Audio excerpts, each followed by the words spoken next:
Good morning students. आज हम topic पढ़ेंगे जेनेटिक डिसऑर्डर्स। मोस्ट इंपॉर्टेंट है, एनसीईआरटी के टॉपिक्स के हिसाब से मोस्ट इंपॉर्टेंट टॉपिक्स है और इसके ऊपर कंपटीशन एग्जाम में बहुत से क्वेश्चन पूछे जाते हैं।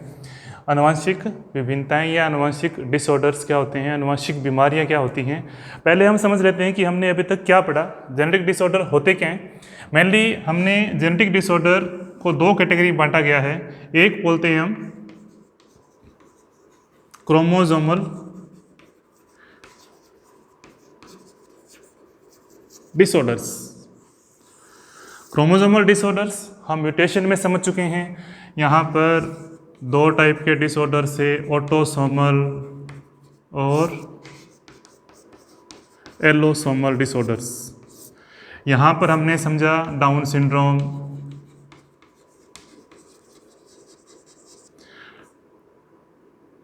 एडवर्ड सिंड्रोम और पटाउ सिंड्रोम। जो ट्राइसोमी होती है, क्रोमोसोम नंबर 21, क्रोमोसोम नंबर 18 और क्रोमोसोम नंबर 13। ये ऑटोसोमल क्रोमोसोमल डिसऑर्डर्स थे जिसमें ट्राइसोमी कंडीशन पाई जाती है। इसमें 2n+1 मतलब कि क्रोमोसोम नंबर 1 मियोसिस के कारण जब एनाफेज मूवमेंट में क्रोमोसोम मूवमेंट करते हैं तो वहाँ पे कुछ गैमेट बनते समय एक सेल के अंदर गैमेट के अंदर क्रोमोसोम की संख्या वो थोड़ी सी मिसप्लेस हो जाती है और क्रोमोसोम दूसरी जगह मूवमेंट कर देता है, जिसके कारण ये अलग अलग टाइप की ट्राइसोमी होती है। तो वो एक्स्ट्रा क्रोमोसोम 21 पेयर के साथ जुड़ता है, 18 पेयर के साथ जुड़ता है या 13 वाले पेयर के साथ जुड़ता है, तो उसे हम बोलते हैं ट्राइसोमी। एलोसोमल में हमने समझा था टर्नर सिंड्रोम और क्लाइनफेल्टर सिंड्रोम।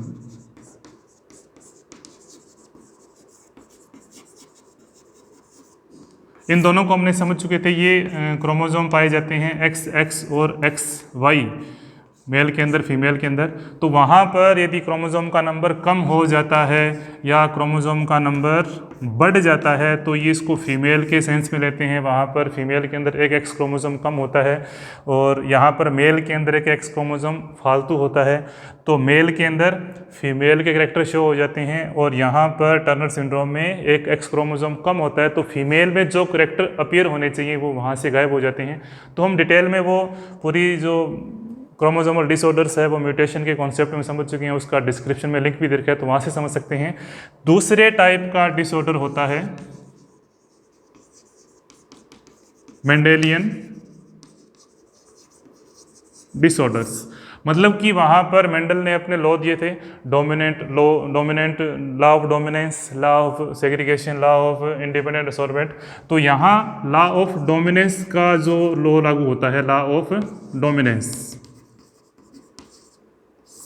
डोमिनेंस के लॉ के अकॉर्डिंग कोई पर्टिकुलर जेनेटिक डिसऑर्डर आता है जिसके कारण वो जीन अपने आप को एक्सप्रेस करता है या वो रिसेसिव कंडीशन में है या डोमिनेंट कंडीशन में है, तो किस प्रकार वो जीन अपने आप को एक्सप्रेस करता है वो कहलाते हैं मेंडेलियन डिसऑर्डर्स। या हम इसको ऐसा कह सकते हैं कि जहाँ पर मेंडल्स के लॉ लागू होते हैं, मेंडल के जो नियम हैं वो लागू होते हैं, उसके अकॉर्डिंग कोई जेनेटिक डिसऑर्डर होता है वो पाया जाता है। तो बारी बारी से हम डिस्कस करेंगे। इसके अंदर एक डिसऑर्डर्स होता है फेनिलकीटोन्यूरिया, दूसरा हम बात करें सिकल सेल एनीमिया,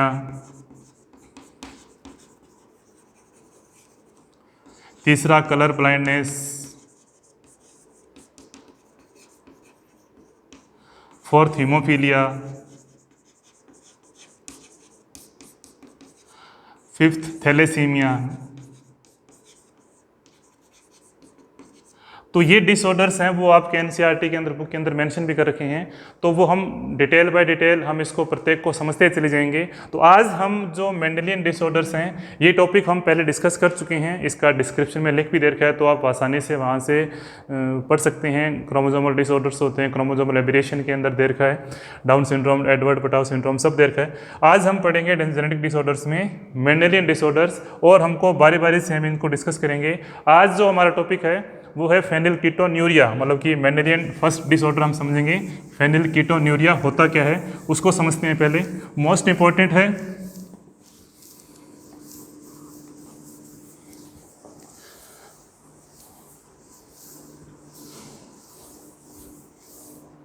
फेनिलकीटोन्यूरिया जो है, अब मान लो एक क्रोमोसोम है फेनिल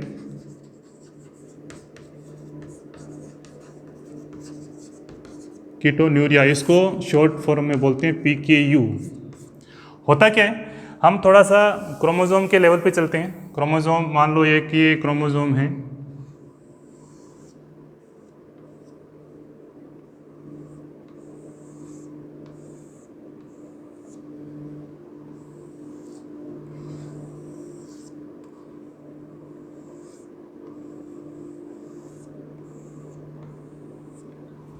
इसके ऊपर पाए जाते हैं जीन, जो DNA के सीक्वेंस में इस प्रकार से पाए जाते हैं।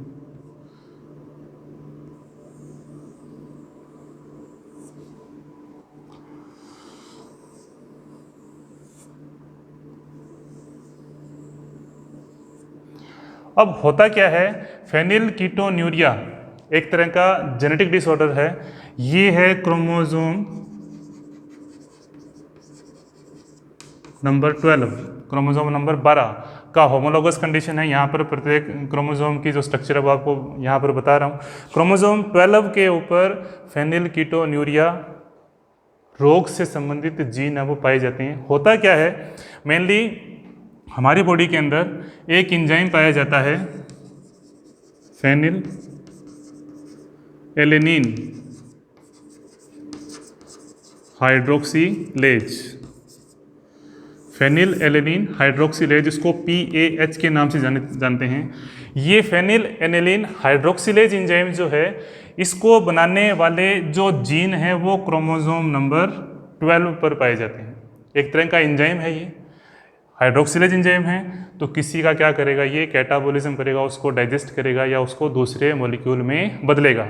फेनिल एलेनिन हाइड्रोक्सीलेज एंजाइम का जो फंक्शन है वो क्या होता है, एक अमीनो एसिड पाई जाती है फेनिल एनिलीन। फेनिल एलेनिन को क्या करता है, ये फेनिल एनिलीन हाइड्रोक्सीलेज, या हम इसको PAH कहें, मतलब कि क्रोमोसोम नंबर 12 पर पाए जाने वाले जीन क्या करते हैं, फेनिल एलेनिन हाइड्रोक्सीलेज एंजाइम का फॉर्मेशन करते हैं। वो जीन किस पे प्रेजेंट हो गए, क्रोमोसोम नंबर 12 पर पाए जाते हैं। वो क्या करते हैं, कोई भी अमीनो एसिड फेनिल एनिलीन जो टाइप का होगा, जो अमीनो एसिड फेनिल एनिलीन का होगा, उसको क्या करता है, ये डाइजेस्ट करता है, मेटाबॉलिज्म उसके ऊपर अप्लाई करता है, और एंजाइम जो होगा रिएक्ट करेगा। एंजाइम रिएक्ट करेगा और फेनिल एलेनिन को किस में बदलता है, ये टायरोसिन में बदलता है। किस में बदलता है, ये टायरोसिन में।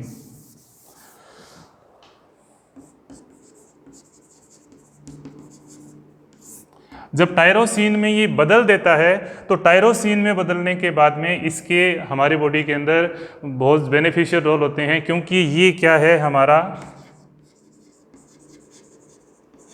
प्रीकर्सर, पूर्ववर्ती उत्पाद है किसका,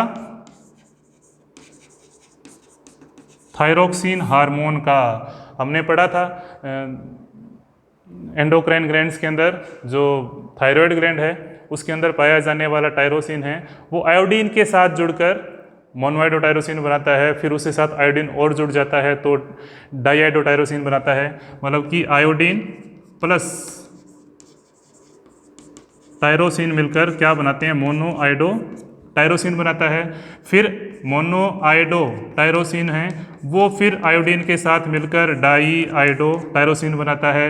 ये फिर डाईआइडो टायरोसिन है, ये फिर आयोडीन के साथ मिलेगा तो ये ट्राईआइडो टायरोसिन बनाता है, TIT बोलते हैं। फिर ट्राईआइडो टायरोसिन है, फिर इसके साथ आयोडीन मिले। आयोडीन कहाँ से मिलेगा हमें, फूड सप्लीमेंट के रूप में। हम नमक में आयोडीन जरूरी क्यों है वो यहाँ पर पता चलेगा आपको। ट्राईआइडो टायरोसिन है, वो किस में बदल देगा, टेट्राआइडो टायरोसिन। तो इनको हम क्या बोल सकते हैं, थायरोक्सिन बोलते हैं। अब थायरोक्सिन जब बनेगा कब, जब फेनिल एलेनिन टायरोसिन में बदलेगा। वो टायरोसिन फूड के द्वारा लिए गए आयोडीन के साथ रिएक्ट करेगा और वो फिर रिएक्शन करता करता थायरोक्सिन में बदलेगा, और थायरोक्सिन हार्मोन जैसे ही बदलता है तो हमारे मेटाबॉलिक रेट को बढ़ाता है, हमारी मेंटल ग्रोथ को बढ़ाता है, हमारी दिमाग के विकास को बढ़ाता है। मतलब कि मेंटली हम इससे क्या होते हैं, थोड़े स्ट्रॉन्ग होते हैं। हमारा जो बच्चे जब जन्म लेते हैं तो उनको मेंटली वो वीक क्यों होते हैं, क्योंकि उनमें आयोडीन की कमी होती है। तो माँ को भी लगातार, जो गर्भवती माताएं होती हैं उनको भी लगातार आयोडीन युक्त आहार दिए जाते हैं ताकि बच्चे के अंदर भी आयोडीन पहुँचे और उसके अंदर थायरोक्सिन बने। तो थायरोक्सिन मेनली क्या करता है, ये मेंटल डेवलपमेंट को ये क्या करता है, एनहेंस करता है, मेंटल डेवलपमेंट को बढ़ाता है। अब होगा क्या, फेनिल एनिलीन हाइड्रोक्सिलेज बन रहा है तो सारा प्रोसीजर सही तरीके से चल रहा है, हमारे थायरोक्सिन बन गई, हमारा मेंटल विकास भी हो गया और हम हर तरीके से क्या हो गया, अपने आप को पूरी तरीके से मेटाबॉलिक रेट भी हमारा सही चल रहा है, फूड जो है वो सही तरीके से डाइजेस्ट हो रहे हैं और मेटाबॉलिज्म, कैटाबॉलिज्म, एनाबॉलिज्म रिएक्शन सब क्या हो रही हैं, सही तरीके से चलती चली जा रही हैं। अब क्या होगा, अब इस एंजाइम को बनाने वाले जीन जो क्रोमोसोम के ऊपर एब्सेंट होते हैं, होमोलोगस कंडीशन में है, मान लो जीन का ये पोर्शन जो है वो दोनों क्रोमोसोम जो है वो मान लो क्या करते हैं, ये PAH फेनिल एलानिन हाइड्रोक्सिलेज को बनाने वाले एंजाइम यहाँ पर प्रेजेंट है। अब होगा क्या, इस पे PAH प्रेजेंट है, इस पे PAH प्रेजेंट है, इसका मतलब यहाँ पर प्रॉपर फेनिल एलानिन का पूरी तरह से मेटाबॉलिज्म होगा और वो टायरोसिन में बदलता चला जाएगा। लेकिन होगा क्या, मान लो इस पर पाए जाने वाले एक क्रोमोसोम के ऊपर ये जीन एब्सेंट है तो यहाँ पर दूसरे क्रोमोसोम पर जीन प्रेजेंट है। तो अभी भी ये कंडीशन क्या है, डोमिनेंट कंडीशन में है, तो हमारे अंदर कोई भी तरह की यहाँ पर किसी भी टाइप की जो होगी मेटाबॉलिक के अंदर कोई प्रभाव नहीं पड़ेगा, पूरी तरीके से ये फेनिल एलानिन को टायरोसिन में बदलता चला जाएगा। कंडीशन क्रिटिकल कब हो जाती है, जब दोनों क्रोमोसोम के ऊपर फेनिल एलानिन को बनाने वाले जीन एब्सेंट होते हैं, उसको बनाने वाले जीन गायब हो जाते हैं। इसको हम बोलते हैं ऑटोसोमल रिसेसिव कंडीशन। इसे हम क्या बोलते हैं, ऑटोसोम है ये, तो ये क्या होगा, ऑटोसोमल रिसेसिव, मतलब कि जीन ही नहीं है तो फेनिल हाइड्रोक्सिलेज एंजाइम नहीं बनेगा, फेनिल हाइड्रोक्सिलेज एंजाइम नहीं बनेगा तो फेनिल एलानिन टायरोसिन में नहीं बदलेगी, टायरोसिन में नहीं बदलेगी तो ये सारा प्रोसीजर जो होगा वो क्या हो जाएगा, रुक जाएगा। यहाँ पर एक भी चीज़ जो वो अप्लाई नहीं होगी। फेनिल एलानिन जो होगा वो बॉडी के अंदर क्या होता जाएगा, वहाँ पर जमा होता चला जाएगा, डिपॉजिट होता चला जाएगा और जहाँ जहाँ जमा होगा तो मतलब कि थायरोक्सिन नहीं बनेगा तो वहाँ पर हमारी बॉडी के अंदर एडवर्स इफेक्ट पड़ेंगे, अजीब सी शरीर के अंदर से स्मेल आना शुरू हो जाएगी, मानसिक विकास नहीं होगा, मानसिक विकास रुक जाएगा, या मेंटली रिटार्डेड हम इसको बोलते हैं, मानसिक असंतुलन होना शुरू हो जाएगा और पूरे तरीके से वो फिर हर तरीके का काम जब वो जो मानसिक जो दिमाग के द्वारा कंट्रोल होता है वो किसी भी टाइप से नहीं कर पा जाएगा।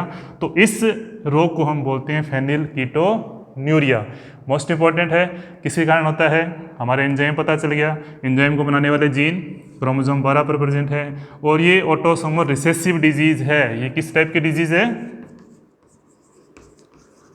ऑटोसोमल रिसेसिव, मतलब कि रिसेसिव कंडीशन में अपने आप को एक्सप्रेस करती है।